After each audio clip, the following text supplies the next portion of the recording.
পুরুলিয়ার অযোধ্যা পাহাড়ের কোলে অবস্থিত প্রত্যন্ত গ্রাম জিলিং সেরিং, যেখানে শিক্ষার আলো পৌঁছানো ছিল একসময়ের স্বপ্ন।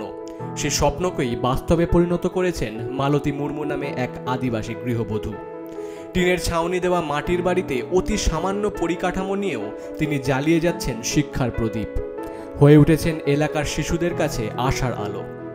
উচ্চ মাধ্যমিক পাশ মালতী মুর্মু, নিজের 2 সন্তান এবং সংসারের শত চাপ সামলেও ৪৫ জন আদিবাসী পড়ুয়াকে বিনামূল্যে সাঁওতালি মাধ্যমে প্রাথমিক শিক্ষা দিচ্ছেন।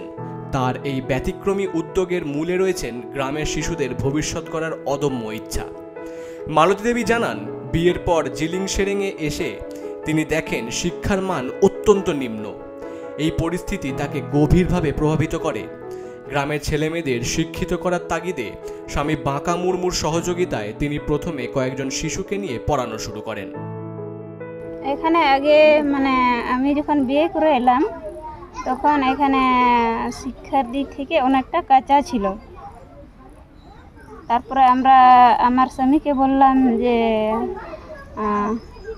আমরা একটু শিক্ষা দান করি বাচ্চাদেরকে।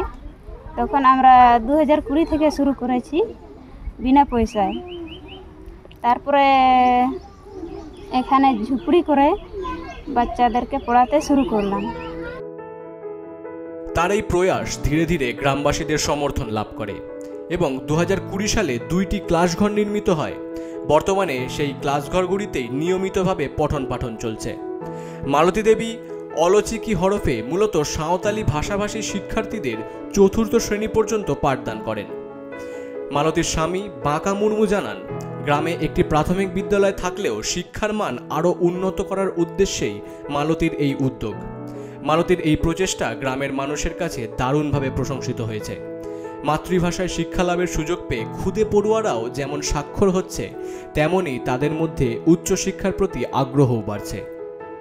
সেই ক্ষেত্রে আমাদের পড়াশোনা অনেক দুর্বল হয়, সেই ক্ষেত্রে তো বাচ্চারা পড়তে পারবে না।